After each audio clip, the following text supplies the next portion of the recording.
Guys आप सभी को फिर से एक बार एक नए वीडियो में स्वागत है। तो गाइस आज के ये क्लास अध्याय 12 विद्युत धारा के चुंबकीय प्रभाव पर आखिरी क्लास होने वाला है।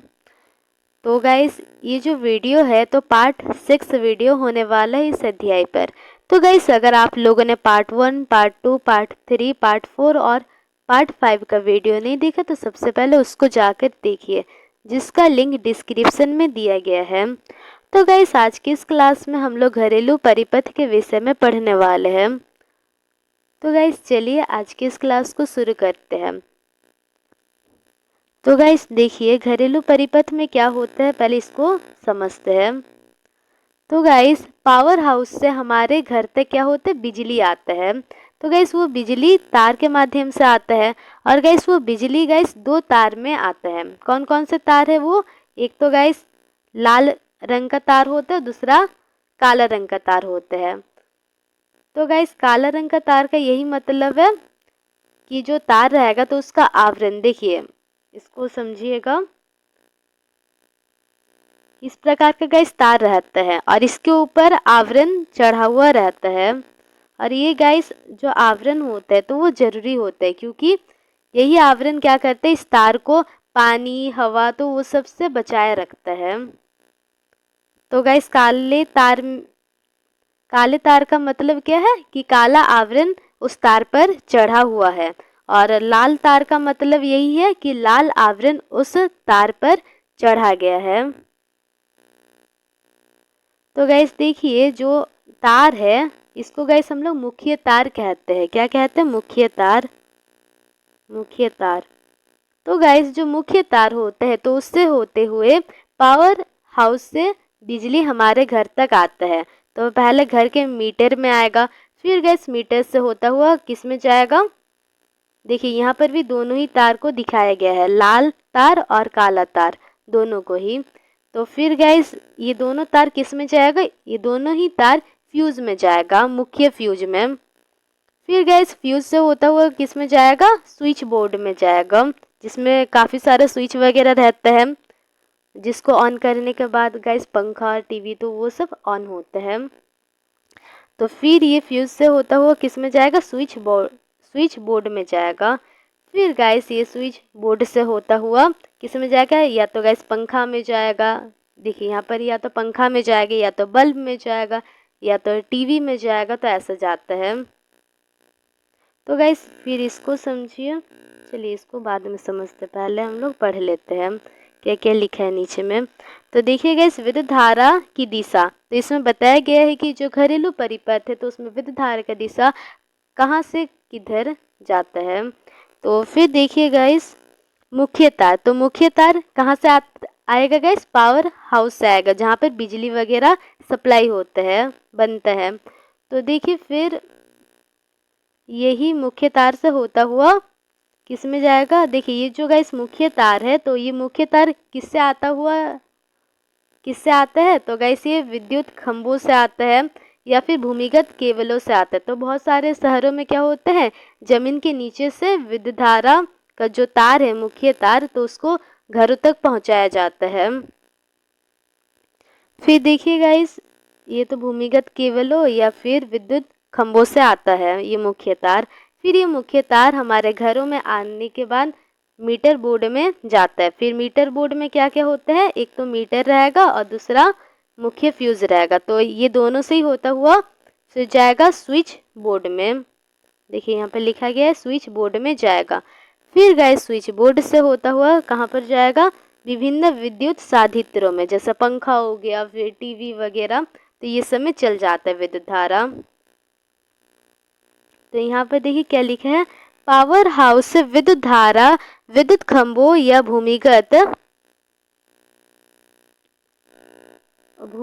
केबलों के सहारे मुख्य तार से होता हुआ हमारे घरों में आते हैं। फिर देखिए मुख्य तार गाइस, मुख्य तार को हम लोग मेंस भी कहते हैं। तो मुख्य तार वैसे नॉर्मली दो तार होते हैं, क्या क्या होते हैं उसमें, एक तो लाल तार रहेगा, फिर दूसरा काला तार रहेगा। और गाइस देखिए अभी हम लोगों ने समझा कि कलर चेंज कर लेते हैं, देखिए ये येलो रंग का, ये क्या है गाइस, ये चालक है, कोई भी धातु का चालक, जैसे कॉपर हो गया या फिर चांदी भी ले सकते हैं। फिर गाइस ये जो चालक है तो इसके ऊपर आवरण रहता है, कवर रहता है। तो यहाँ पर मान लेते हैं इसके ऊपर ब्लैक कलर का कवर है, मतलब ये काला तार कहलाएगा, वैसा है। तो गाइस इसी कारण लिखा गया लाल विद्युत रोधी आवरण। तो गाइस जो कवर रहता है, जो आवरण है, तो वो विद्युत रोधी रहता है, मतलब उसमें से विद्युत धारा प्रवाहित नहीं होता है। वो जो कवर रहता है गाइस, वो जो आवरण है, तो वो विद्युत का कुचालक है। पर उस आवरण के अंदर जो तार है या फिर बोल सकते हैं जो चालक है, तो वो विद्युत का सुचालक होता है, उसी में से विद्युत धारा प्रवाहित होता है। तो देखिए लाल विद्युत रोधी आवरण वाला विद्युन्मयी तार। तो गाइस जो लाल तार होता है तो उसको हम लोग विद्युन्मयी तार कहते हैं, और इसको हम लोग धनात्मक तार भी कह सकते हैं। फिर गाइस जो काला विद्युत रोधी आवरण वाला तार होता है तो उसको हम लोग उदासीन तार कहते हैं या फिर ऋणात्मक तार भी कह सकते हैं। तो फिर देखिए दोनों तारों के बीच हमारे देश में 220 वोल्ट विभवांतर होता है। तो गाइस इसको समझते हैं पहले। तो देखिए गाइस ये क्या है, ये पंखा है, पंखा है, और गाइस ये पंखा देखिए स्विच बोर्ड से कनेक्ट है ना, जुड़ा हुआ है। और यही स्विच बोर्ड से गाइस एक तो लाल तार आ रहा है पंखा पर और दूसरा काला रंग का तार आ रहा है यही स्विच बोर्ड से। तो गाइस इसका मतलब क्या होता है, देखिए पहले ये जो विद्युत धारा है गाइस तो वो मुख्य फ्यूज से होता हुआ इस स्विच बोर्ड में जाएगा, तो अभी जो विद्युत धारा है तो वो स्विच बोर्ड में रहेगा। फिर गाइस क्या होता है, जब हम लोग इस स्विच को ऑन करते हैं पंखा का, तो गाइस जो विद्युत धारा है तो वो लाल तार से होता हुआ पंखा में जाएगा। फिर गाइस पंखा से होता हुआ जो विद्युत धारा है तो वो फिर से इस ये स्विच बोर्ड में ही आ जाता है, ऐसा होता है, ये विद्युत धारा का दिशा है। तो इस प्रकार गाइस जो परिपथ है, विद्युत परिपथ, तो वो पूरा होता है। फिर से देख लीजिए कैसे कैसे गति करते हैं। तो देखिए गाइस ये स्विच बोर्ड है और इस स्विच बोर्ड से क्या होगा, विद्युत धारा उत्पन्न होगा। तो विद्युत धारा इस स्विच बोर्ड से होता हुआ इस पंखा में जाएगा, फिर पंखा घूमने लगेगा। फिर गाइस पंखा से होता हुआ जो विद्युत धारा है तो वो ये जो काला तार है तो इसमें प्रवाहित होगा, फिर इसमें प्रवाहित होते होते फिर से इस स्विच बोर्ड में वापस आ जाता है।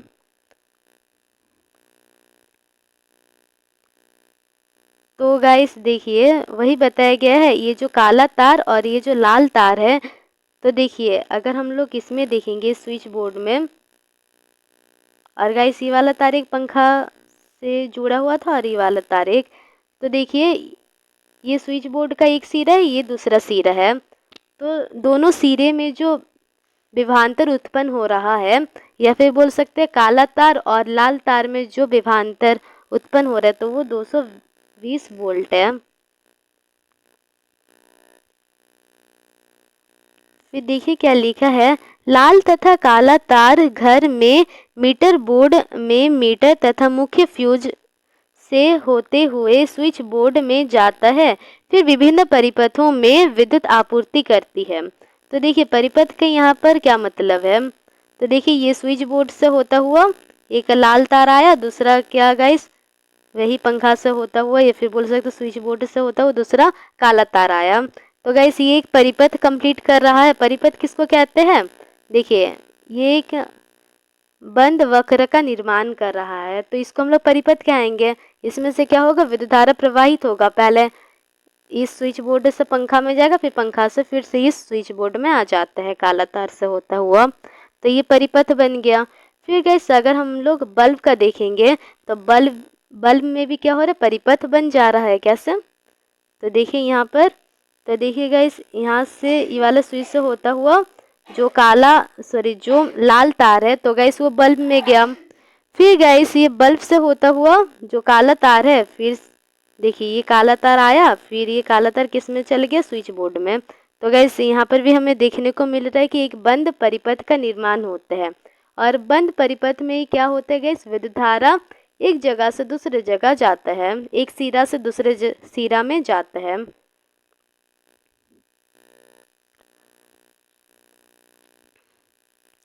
तो फिर देखिए प्राय घरों में दो पृथक परिपथ होते हैं। तो गाइस हमारे घरों में दो अलग अलग प्रकार का परिपथ पाए जाते हैं। एक तो गाइस वैसा परिपथ जो वैसे साधित्र मतलब जैसे फ्रीज हो गया, फिर गाइस पंखा, टेबल फैन, तो ये सब साधित्र कहलाते हैं जो विद्युत धारा के कारण चलता है। तो देखिए दो प्रकार का परिपथ होता है। तो एक वैसा परिपथ जिसमें 15 एम्पियर तक विद्युत धारा सहने का क्षमता हो, तो एक तो उस प्रकार का परिपथ होता है। तो वैसे परिपथ में क्या क्या आ जाएंगे गाइस, वैसे परिपथ में कौन कौन से साधित्र रहते हैं। देखिए इसका उपयोग उच्च शक्ति वाले विद्युत साधित्र, मतलब जिसको वैसा साधित्र जिसको विद्युत धारा ज़्यादा चाहिए होता है, जैसे कूलर हो गया, फिर क्या हो गया, कूलर है, फिर यहाँ पर लिखा है गीज़र है। तो ये सबको क्या है, ये सबको विद्युत धारा ज़्यादा चाहिए होता है। तो इसको हम लोग 15 एम्पियर विद्युत धारा अनुमतांक वाले परिपथ से हम लोग जोड़ देते हैं। और गाइस अनुमतांक मतलब वही सहने का क्षमता। फिर देखिए दूसरा क्या होता है, 5 एम्पियर विद्युत धारा अनुमतांक परिपथ होते हैं। तो उसमें गाइस क्या होता है, वो परिपथ जिसमें 5 एम्पियर विद्युत धारा गाइस प्रवाहित होते हैं, तो उसको हम लोग क्या कहेंगे, 5 एम्पियर विद्युत धारा अनुमतांक कहते हैं। तो उसमें क्या क्या शामिल होंगे, वैसा साधित्र जो या तो जिसको 5 एम्पियर विद्युत धारा चाहिए होता है, या फिर 5 एम्पियर से कम, जैसे 2 एम्पियर 3 एम्पियर, तो इतना विद्युत धारा चाहिए होता है। तो वैसे साधित्र इसमें आते हैं। जैसे क्या हो गया, बल्ब को भी कम विद्युत धारा चाहिए होता है। फिर है पंखा को भी उतना विद्युत धारा नहीं चाहिए होता है, कम ही में हो जाता है इसमें भी। फिर टीवी हो गया। तो ये सब 5 एम्पियर विद्युत धारा अनुमतांक परिपथ में आते हैं। फिर देखिए गाइस घरेलू परिपथ में 3 तार देखने को मिलते हैं। तो गाइस जो हमारे घरेलू परिपथ होते हैं तो उसमें मुख्यतः 3 तार होते हैं। तो एक तो लाल तार होता है, फिर दूसरा काला तार जो अभी हम लोग पढ़े, और गाइस तीसरा जो होता है उसको हम लोग भू संपर्क तार कहते हैं। तो इसके विषय में भी हम लोग डिटेल में पढ़ेंगे। तो पहले यहाँ पर देखिए लाल तार के विषय में दिया गया है, विद्युत साधित्र तक विद्युत धारा ले जाती है। अभी हम लोगों ने देखा कि स्विच बोर्ड से क्या हो रहा था गाइस, विद्युत धारा पंखा तक जा रहा था। तो वो कौन सा तार ये वाला काम कर रहा था, तो लाल तार विद्युत धारा पंखा तक ले जाने का काम कर रहा था। फिर देखिए काला तार का क्या काम रहता है, विद्युत साधित्रों से स्रोत तक, स्रोत मतलब यहाँ पर स्रोत मतलब जिससे विद्युत धारा मिल रहा है उस परिपथ को, उसको हम लोग स्रोत कह देंगे। तो इसमें यहाँ पर का स्रोत क्या है, स्विच बोर्ड है।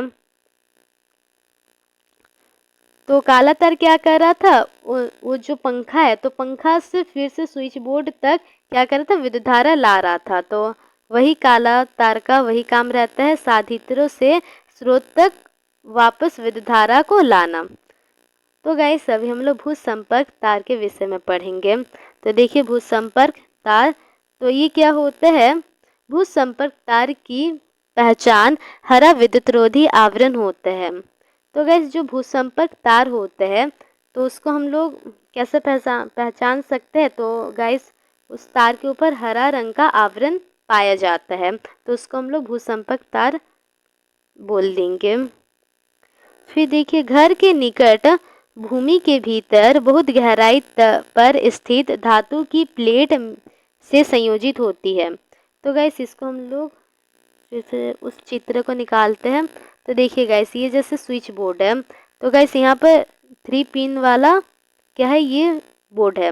तो गाइस वैसे प्लग जिसमें 3 पिन होते हैं तो उसको गाइस भू संपर्क तार का भी जरूरत होता है। तो देखिए इसमें क्या होता है गाइस,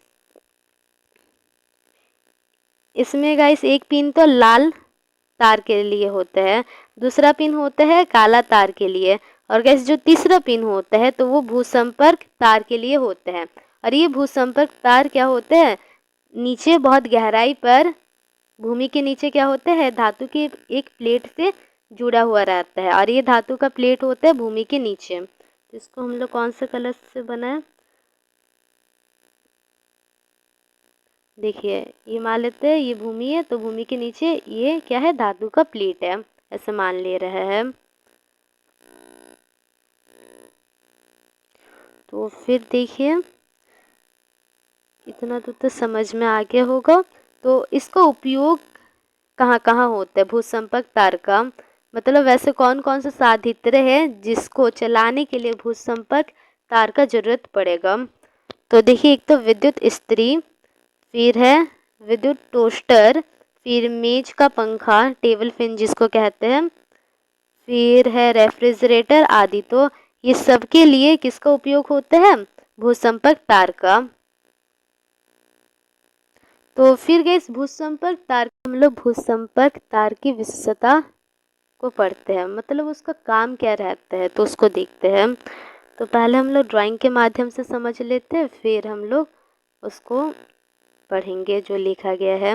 तो गैस यहाँ पर मान लेते हैं फ्रिज है, तो गैस फ्रिज के ऊपर क्या होता है, धातु का कवर रहता है, तो धातु का कवर रहता है, और गैस जो फ्रिज का प्लग है तो वो यहाँ से मान लेते हैं जुड़ा हुआ है, और गैस जो ऊपर वाला होल है तो उसमें क्या है, उसमें गैस भूसंपर्क तार है। तो गैस फ्रिज में क्या होता है, 3 पिन होते हैं, तो एक पिन क्या है, भूसंपर्क तार से जुड़ा हुआ रहता है।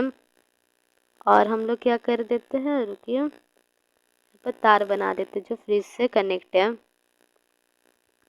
तो गैस क्या होगा, मान लेते वैसे स्थिति जब जो फ्रिज का कवर है वहाँ पर विद्युत धारा आ जा रहा है, तो गैस जब वहाँ पर विद्युत धारा आएगा तो अगर कोई व्यक्ति क्या करेगा, फ्रिज को खोलेगा तो उस पर भी विद्युत धारा चल जाएगा, तो ऐसा होगा। तो इससे बचने के लिए क्या होता है, हम लोग भूसंपर्क तार का उपयोग करते हैं। भूसंपर्क तार क्या करते हैं, देखिए हमें पता है जो भूसंपर्क तार होता है तो वो नीचे भूमि के नीचे धातु के एक प्लेट से जुड़ा हुआ रहता है, ऐसा है।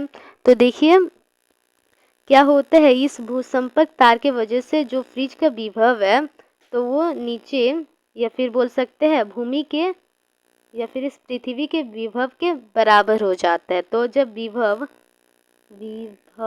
बराबर हो जाएगा तो उस स्थिति में जो विद्युत धारा है तो वो फ्रिज से होता हुआ इस भूसंपर्क तार में जाएगा, फिर इस भूसंपर्क तार से होता हुआ भूमि तक चल जाता है। और गाइस देखिए हमें ये भी पता है कि जो विद्युत धारा होता है तो वो वहाँ पर गति ज़्यादा करेगा जहाँ पर प्रतिरोध कम होता है। तो ये जो भूसंपर्क तार है तो ये कम प्रतिरोध भी उत्पन्न करता है, जिसके कारण विद्युत धारा इजीली इस कम प्रतिरोध वाले भूसंपर्क तार से होता हुआ भूमि में चल जाएगा। तो वही यहाँ पर बताया गया है, देखिए पढ़ते हैं अभी। विद्युत साधित्रों के धातु आवरण में विद्युत धारा प्रवाहित होने से रोकता है। भूसंपर्क तार की वजह से अल्प प्रतिरोध का पथ उत्पन्न होता है तथा साधित्र का विभव भूमि के विभव के बराबर हो जाएगा। साधित्र जैसे अभी हम लोग फ्रिज लिए हैं, आप फ्रिज की जगह दूसरा भी कुछ ले सकते हैं उदाहरण के लिए। फिर देखिए जिसके कारण विद्युत धारा भूसंपर्क तार से होता हुआ भूमि के अंदर चल जाता है, जिसके कारण जो व्यक्ति है तो वो विद्युत आघात से बच सकता है। तो फिर देखिएगा इस क्या लिखा है, विद्युत साधित्रों को परिपथ में पार्श्व क्रम में संयोजित करते हैं। तो गैस जो विद्युत साधित्र होते हैं तो उसको हम लोग परिपथ में पार्श्व क्रम में संयोजित करते हैं। जैसे देखिए यहाँ पर परिपथ बनाते पहले ये मान लेते हैं सेल है, फिर बैटरी बना देते हैं, फिर ये प्लग कुंजी है, फिर यहाँ पर क्या है, पंखा है, पंखा बनाते हैं, फिर यहाँ पर गाइस दो पंखा बना देते हैं। तो गाइस यहाँ पर दो पंखा लिए हैं और दोनों पंखा को एक दूसरे के साथ क्या किया, पार्श्व क्रम में संयोजित कर दिया और दोनों पंखा परिपथ में भी पार्श्व क्रम में संयोजित है। तो गाइस हमें पता है ऐसे क्यों करते हैं। देखिए पार्श्व क्रम में जो प्रतिरोध है तो वो कम उत्पन्न होता है और गाइस जो विभवांतर रहता है तो वो सेम रहेगा। विभवांतर क्या रहेगा, सेम रहेगा। और जो विद्युत धारा है तो ये वाला पंखा पर अलग विद्युत धारा जाएगा, इस पंखे पर अलग विद्युत धारा जाएगा, तो विद्युत धारा का मान अलग अलग रहेगा। तो गाइस हमें ये भी पता है जो विद्युत साधित्र होते हैं तो उनको अलग अलग मान का विद्युत धारा चाहिए होता है। जैसे गाइस जो पंखा है तो उसको अलग विद्युत धारा चाहिए होगा, जो फ्रीज है तो उसको अलग विद्युत धारा चाहिए होगा। तो इस कारण हम लोग जो विद्युत परिपथ होते हैं तो उसमें हम लोग पार्श्व क्रम जितना भी साधित्र है तो उसको हम लोग पार्श्व क्रम में संयोजित करते हैं, जिसके कारण सभी साधित्र को समान विभवांतर मिले। और गैस हमें पता है जो हमारे इंडिया है तो यहाँ पर क्या होता है 220 वोल्ट का विभवांतर हमें मिलता है। तो गैस विभवांतर तो सेम रहेगा जिसके कारण और प्रतिरोध भी क्या होगा, कम उत्पन्न होगा और जो विद्युत धारा है तो वो मतलब वो साधित्र जिसको जितना चाहिए होगा विद्युत धारा वो उतना ले सकता है। तो देखिए सभी साधित्रों को अलग अलग परिमाण का विद्युत धारा जरूरत होता है, विद्युत धारा की जरूरत होता है, ऐसे लिख सकते हैं। इसलिए विद्युत परिपथ में साधित्रों को पार्श्व क्रम में संयोजित किया जाता है ताकि सभी साधित्रों को जरूरत अनुसार विद्युत धारा मिल सके। तो गाइस अब आता है फ्यूज, जो कि गाइस एक विद्युत परिपथ में सबसे ज़्यादा महत्वपूर्ण इसका रोल होता है। तो देखिए इसका जो विशेषता है तो वो क्या क्या है, क्या क्या इसके कारण गाइस क्या क्या हमें लाभ मिलते हैं। तो एक तो अतिभरण से ये जो फ्यूज़ है तो वो बचाता है। तो कैसे, चलिए पढ़ते हैं। तो देखिए जब विद्युन्मय मतलब वही लाल तार का बात किया गया है तथा उदासीन तार दोनों सीधे संपर्क में आते हैं तो अतिभरण हो सकता है। तो गैस और एक बात, जो लाल तार और जो काला तार होता है तो वो इस प्रकार होता है। देखिए यहाँ पर एक लाल बना दिए, फिर कुछ ऐसे नहीं बनाते, एक बार में बना देते हैं।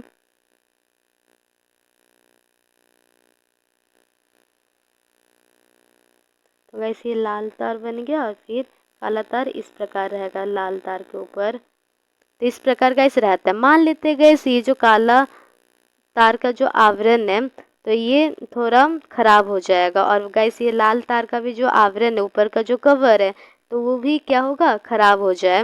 तो उस स्थिति में जो ये काला तार का अंदर का जो चालक है और ये लाल तार का अंदर का जो चालक है तो एक दूसरे के साथ सट जाएंगे और एक दूसरे के साथ जब सट जाएंगे तो होगा अतिभरण, ओवरलोडिंग हो जाता है। तो देखिए यहाँ पर क्या लिखा है, जब विद्युन्मय तार तथा उदासीन तार दोनों सीधे संपर्क में आते हैं तो अतिभरण होता है। फिर देखिए इसका कारण क्या क्या है। तो एक कारण तो इसका ये है कि तार का जो विद्युत रोधन है मतलब वही जो विद्युत रोधी कवर है, आवरण है, तो वो क्षतिग्रस्त हो जाए तो उस स्थिति में दोनों एक दूसरे के संपर्क में आ जाएंगे। फिर दूसरा है स्थिति है साधित्र में कोई दोष हो, मान लेते हैं जैसे फ्रीज है तो उसमें ही कुछ दोष हो तो उस स्थिति में भी अतिभरण हो सकता है। फिर तीसरा स्थिति है एक ही सॉकेट में बहुत सारे विद्युत साधित्र का संयोजन। जैसे गाइस यहाँ पर देखिए यहाँ पर गाइस एक ही सॉकेट है तो वैसे प्रकार का मिलता है। देखिए यहाँ पर मान लेते हैं ना, एक दूसरा सॉकेट बनाते हैं।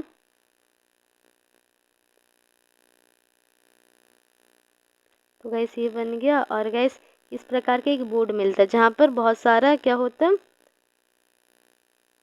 संयोजन करने के लिए काफ़ी ज़्यादा जगह रहता है। तो यहाँ पर मान लेते हैं क्या है, यहाँ पर कलर चेंज कर लेते हैं। यहाँ पर मान लेते हैं ये दो, यहाँ पर एक प्लग है और ये किसका प्लग है, मान लेते हैं फ्रीज का प्लग है। यहाँ से क्या है, फ्रीज जुड़ा हुआ है, एफ लिख दे रहे हैं। यहाँ पर मान लेते हैं पंखा जुड़ा हुआ है। फिर गाइस यहाँ पर और एक बनाते हैं, चलिए। फिर यहाँ पर मान लेते हैं ना कि चार्जर है फ़ोन का। तो उस स्थिति में देखिए एक ही यहाँ पर जो मेन है तो वहाँ पर एक ही प्लग है, सॉरी एक ही स्विच बोर्ड में जोड़ने के लिए है प्लग का। पर गाइस क्या होगा, अगर आप लोग इतना ज़्यादा प्लग जोड़ देंगे तो उस स्थिति में क्या होगा, अतिभरण होगा, ओवरलोडिंग हो जाएगा। तो वही यहाँ पर बताया गया है। तो देखिए यहाँ पर क्या लिखा है, एक ही सॉकेट में बहुत सारी विद्युत साधित्र अगर हम लोग जोड़ देंगे तो उस स्थिति में भी हमें अतिभरण देखने को मिलता है। और अतिभरण को हम लोग अंग्रेजी में ओवरलोडिंग कहते हैं। मतलब जितना वो लोड ले सकता है उससे भी ज़्यादा अगर हम लोग डाल देंगे तो ओवरलोडिंग हो जाएगा। फिर देखिए लघुपथन, तो इसको समझते हैं। तो जो गाइस फ्यूज़ है तो वो लघुपथन से भी विद्युत साधित्रों को बचाता है। तो लघुपथन कब होता है, जब विद्युत धारा अकस्मात मतलब अचानक बहुत अधिक हो जाए। तो देखिए मान लेते हैं ये कोई विद्युत साधित्र है तो इसको गैस 2 एम्पीयर विद्युत धारा चाहिए होगा। अगर आप इसको 3 एम्पीयर विद्युत धारा दे देंगे तो उस स्थिति में ये क्या होगा, क्षतिग्रस्त हो जाएगा, खराब हो जाएगा। तो इससे विद्युत साधित्र को क्षति हो सकती है। तो जो गाइस फ्यूज़ है तो वो किस प्रकार इस लघुपथन से बचाता है साधित्र को, तो उसी का कार्यविधि दिया गया है। तो देखिए जब परिपथ में उच्च विद्युत धारा प्रवाहित होता है तो फ्यूज में स्थित तार पिघल जाती है। तो गाइस फ्यूज में एक तार होता है तो वो जो तार है तो वो क्या होता है, पिघल जाता है। जब काफ़ी विद्युत धारा का मान क्या होगा, बढ़ जाएगा, तो उस स्थिति में वो तार पिघल जाएगा। तो तार पिघल जाएगा तो उस स्थिति में जो परिपथ है तो वो टूट जाएगा। तो इसको कैसे समझते हैं, चलिए